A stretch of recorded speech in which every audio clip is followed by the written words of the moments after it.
सिद्धि की शादी के बाद वो ससुराल चली जाती है। पीछे रह जाती है भाभी रानी।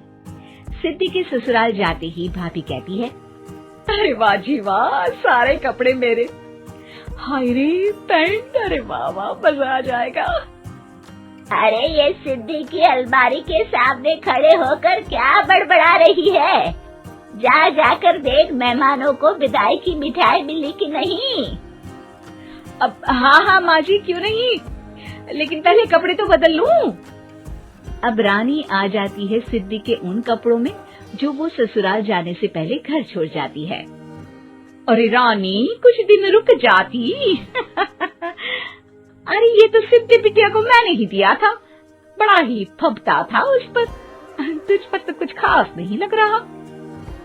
अब वो ना मेरे सारे कपड़े गीले थे तो सोचा पहन लूं।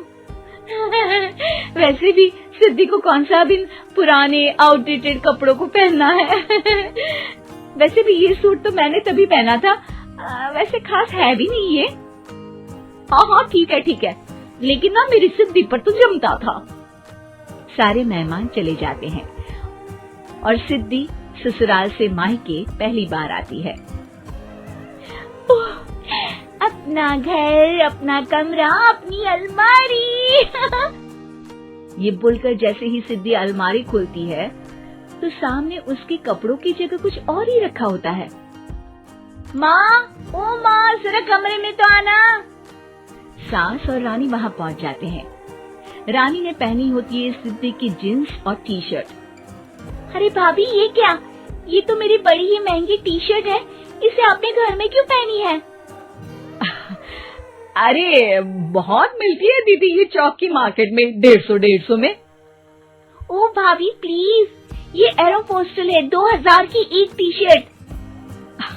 ओहो, 2000 में तो दीदी 4 साड़ी आ जाए। अब क्या बोलूं? भाभी, ये मेरी अलमारी में छोटू के कपड़े, तो मेरे कपड़े कहाँ हैं?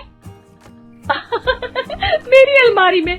अब दीदी आपको कौन से पुराने कपड़े पहनने थे? माना भाभी, लेकिन मैं जब घर आती तो यही सब पहनती ना।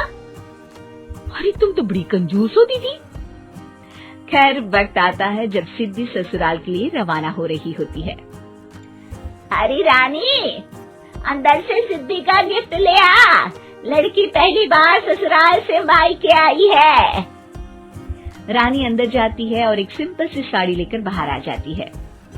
ये लीजिए माँ जी। सास बेटी को गिफ्ट देकर ससुराल भेजती है।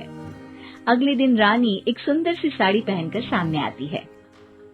अरे रानी, ये तो वो साड़ी है जो मैंने सिद्धि को देने के लिए दी थी जब वो ससुराल ले जाती, लेकिन ये तूने कैसे पहन ली? अरे माँ जी, ये साड़ी तो मुझे बहुत पहले से ही पसंद थी, लेकिन चिंता न करिए, मैंने सिद्धि के लिए भी अच्छी सी साड़ी दी है। हाँ। तभी सिद्धि का फोन आता है। क्या माँ, कुछ अच्छा तो दिया होता ससुराल ले जाने के लिए। अरे पहले दिखा दिया होता। यूँ चमकते हुए पैकेट में नौकरानी वाली साड़ी मत दिया करो माँ।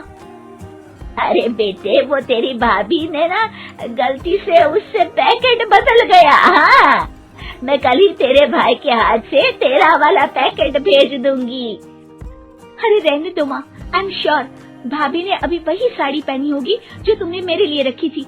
तुम तो समझ नहीं पाई उनको। खैर छोड़ो, मैं ज्यादा बोलती अच्छी नहीं लगती, रहने दो, आपको उन्हीं के साथ रहना है, फिर बात करेंगे। सास को रानी पर गुस्सा आ जाता है। वो उसके कमरे में जाती है जहाँ वो शादी का एल्बम देख रही होती है। रानी, मार्केट जाकर एक ऐसी ही साड़ी लेकर आ, कल प्रतीक जाकर सिद्धि के घर दे आएगा। अरे क्यों माँ जी, कितनी साड़ी देनी है दीदी को? यहाँ कोई सेल लगी है क्या? अरे चुप कर, मेरे बेटी के हिस्से की साड़ी खुद पहन ली, अब ज्यादा ज्ञान बांट रही है। एक दिन सिद्धि का फोन आता है। माँ, मेरी सास ने आप सबको खाने पर बुलाया है। सारे लोग सिद्धि के ससुराल पहुँचते हैं। खाना खाकर वो लोग निकल रहे होते हैं कि सिद्धि की सास सभी को गिफ्ट देती है। अरे बहन जी, बेटी के घर का खाना खा लिया, यही बहुत है जो आप ऊपर से गिफ्ट भी दे रही है।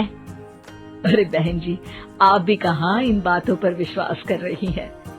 सास सभी को गिफ्ट देती है, लेकिन रानी को जो साड़ी देती है वो अजीब सी हरे रंग की लाल रंग के बड़ी छाप वाली होती है। अरे छी, ये कौन पहनेगा? सासू माँ को तो जरी वाली इतनी सुंदर और मेरे लिए ये नौकरानी वाली।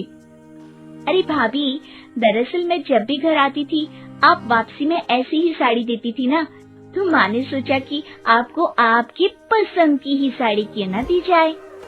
बेचारी रानी, बोलती भी तो क्या। सिद्धि और सास रानी का चेहरा देखकर हंसने लगती है, तो रानी समझ जाती है कि अपने ही बिछाए जाल में वो फंस चुकी है।